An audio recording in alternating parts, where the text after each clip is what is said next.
So since Independence Day here, we were going to watch the fireworks display.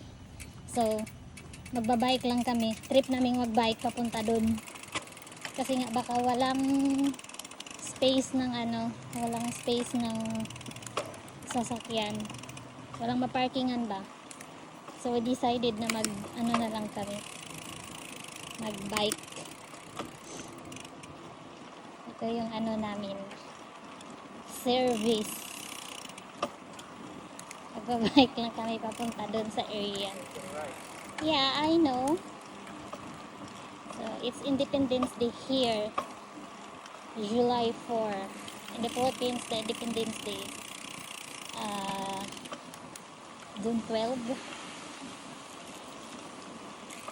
Manood kami ng fireworks display. Bike lang kaming dalawa ni Jan. Susunod lang naman ako sa kanya. Okay lang yan, susunod ako pag ganito yung daan. No worries yan sa akin. Basic na lang to sa akin pag ganito. Katakot lang pag nasa highway. Doon ako matatakot.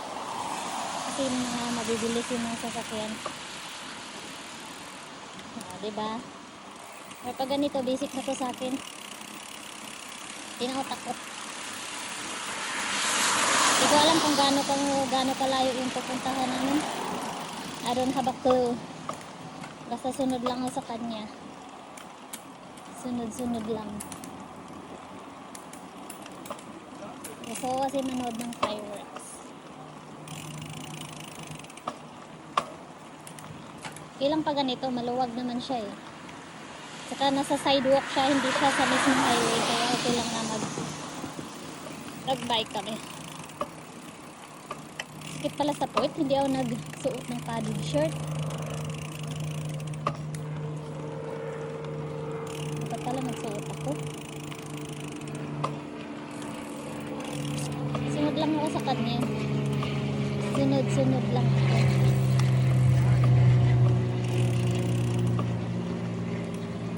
I just follow you or I always in the right side? Alright, I'm only on the left, so I can walk out. Okay. Right side lang daw ako. Edi right side lang. No worries. Hindi ko alam kung saan kami pupunta. Basta ang alam ko manood kami ng fireworks. Yan lang yung alam ko.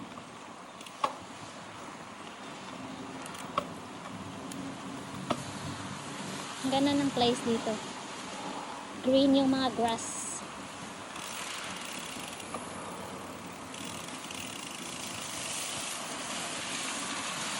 Ayan yung ayaw ko. Kasi ito yung pinakaayaw ko.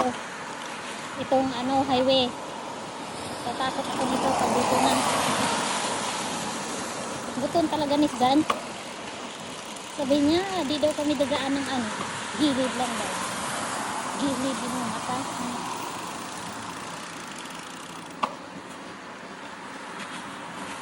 Basta gusto niya yan. Bahalag uwan. Paulan talaga yan. Pero, galing pa yan siya nag-cycling doon sa trail. Di ako sumama. Basic na lang to sa akin pag ganito yung daan. Release na lang to eh. Hamloy lang to sa akin.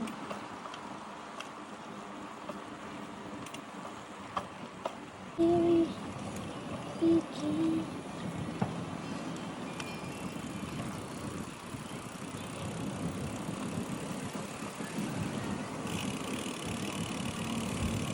Dito na kami. Oh, daming ko dito. Parang gusto ko dito ah.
know the one can walk about like that.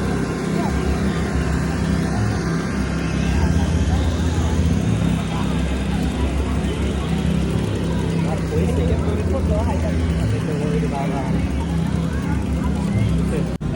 So of course, pagdating namin dyan, nakaamoy kami ng masarap. Kaya nakapag-decide kami na kami food. dyan kami bibili ng pagkain namin.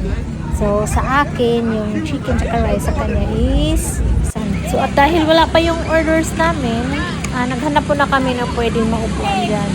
Makikita nyo maraming tao dyan. Halo-halo yung mga tao. May mga black, may mga white, may ibang mga lahi, may mga Chinese, may mga Espanyol.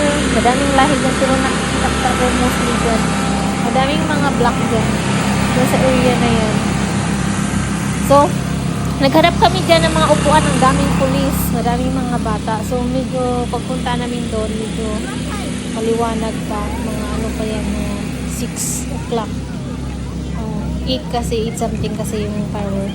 So, naghanap kami ng maupuan kasi nga, doon muna kami magtambay. At ayan, nakuha na yung mga order namin na food. So, kakain muna kami ng hapunan. So, ang oras nyo is mga 7:30 na yan. Pero ang nakita nyo, sobrang liwanag pa rin. Ganon dito sa Golden Gate of the America. Maliwanag pa rin kahit yung oras dito mga alas 8. Maliwanag pa rin. Parang 5 p.m. pa rin dyan sa Pinas. So, habang nag-antay kami, nag-amuyan muna kami sa mga kilikili namin kung babaho na ba o mabango pa. Ayan, ayaw niyang umamoy. Lugi ako, ayaw niyang umamoy. Nalipong na ata siya. So, ayan. Gabi na, padilim na. Ay, madilim na talaga. So, ito na yung inantay namin, yung fireworks display. Nagantay kami ng ilang oras para makapanood lang yan. Nagbabike lang kami papunta dyan kasi baka walang parking. Susulit naman yung pagpuna namin doon. Masaya naman kami. Na-enjoy naman kami. Ayan. So, nag-celebrate pala yan ng Independence Day. Yung Independence Day here sa America is July 4. Every July 4. Sa atin, June 12. So, ayan na. It's fireworks display. Bye-bye. Now you're here and I believe some things are just meant